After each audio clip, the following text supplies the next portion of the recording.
Здравейте, представители на Зодия Телец! Добре дошли в моят канал Златната Гергана. Днес ще направим таропрогноза за вас, Зодия Телци. Представители на Зодия Телци за месец октомври. Какво ви очаква през месец октомври? Нека хубаво да си поговорим. Един женски. Едно хубаво кафе да си сипете. Парче кекс да изядете. Да си поговорим по-женски. Да ни стане хубаво на душата и да видим какво ви очаква вас, телци, през месец октомври.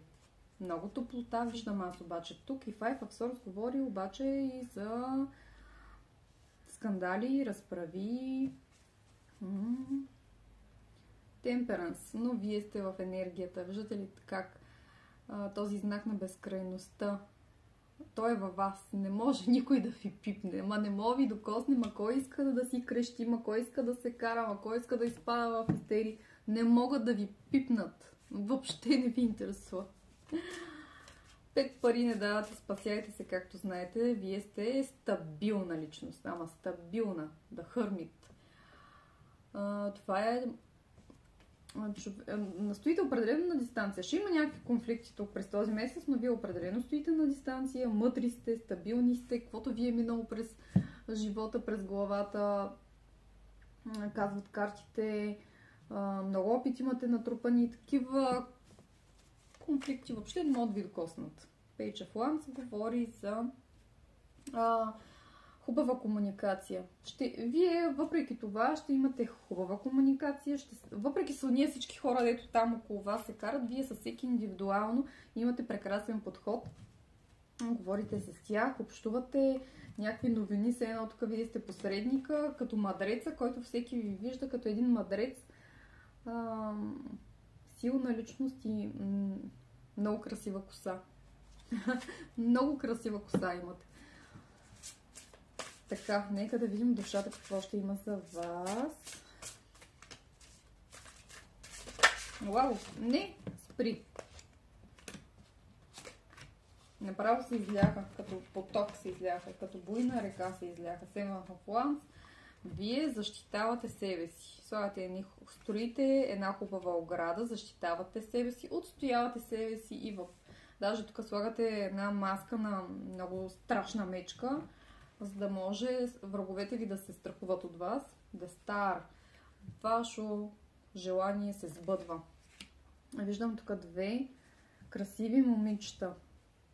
Дали става въпрос за деца?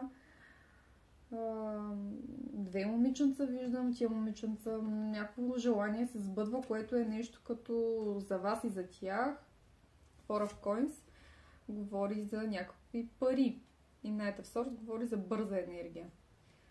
Много бързо, като че ли, ваше огромно желание се сбъдва. Нещо, което колкото пъти са ви казвали, не бъди толкова вманиачен към това нещо. И вие въпреки това сте защитавали, сте се го преследвали и случва се. Просто ваше голямо желание се изпълнява. Много бързо, изведнъж. И това е много хубаво. Много хубава енергия, прекрасна енергия. Просто някаква повече да кажа. То е като че ли така сте се маниачили към едно конкретно нещо, че вас друго каквото и да ви кажа не ви интересува. Това нещо ви интересува, това ви казвам. Вие сте към едно сте се насочили, тегля ви карти от картите на Невена Цонева, гадателските карти. Какво ще ви кажат те на вас за този месец, представители на Зодия Телец? Какво има за вас?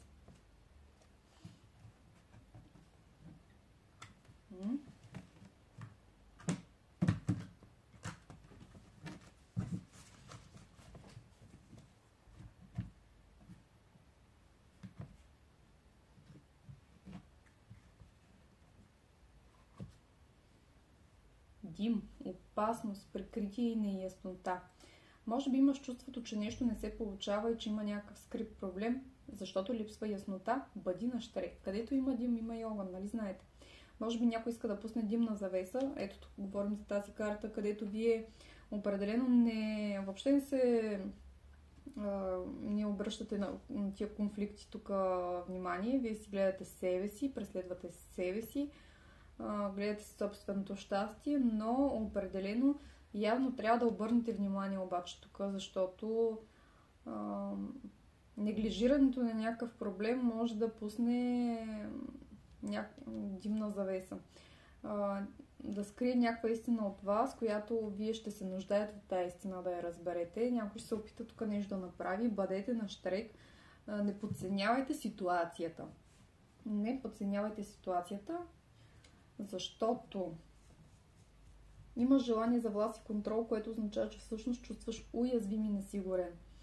Имаш нужда да пуснеш някои твои отговорности и да оставиш само здравословните си граници, и карта език говори за изказ за взаимоотношения в живота. Тук вече говорим явно за това желание, което много силно вие така сте се вманиачили в него, като че ли. Животът ти има несъзнателни проблеми, свързани с някакви неизказани взаимоотношения. Говориш, да се изкажеш, замисли се какво точно ти пречи да изразяваш своята истина.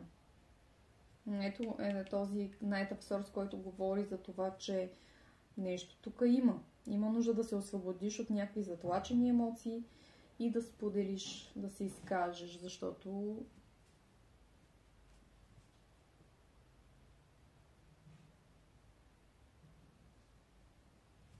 защо? Вие ще кажете защо. Помислете си някакъв въпрос, ще ви отговоря с да и не. Тук някакси всичко ви върви много добре, нещата си вървят плавно и изведнъж все едно излиза някакъв недоизказан проблем. Нещо има тук, което е затлачено дълбоко навътре, подсъзнание. Подсъзнанието ви... Вие даже не осъзнавате, че има нещо, което е явно нещо тук. Имате желание за власт и контрол. И това всъщност е защото вие се чувствате несигурни и уязвими. Нека да видим. Решихте ли въпроса? Светлината е в края на този път, казват картите. Да, отговорът е да. Каквото и да си мисли. Намислете си още един. Хайде. Да го видим този дим.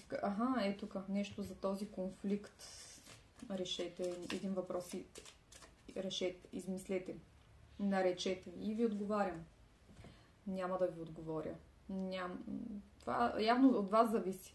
Бъдете на щрек, каквото и да се случи, ситуацията не е ясна и неглижирайте конфликта, обърнете му внимание, вкарайте тази мъдрост, която тя така иначе ви е подчертана.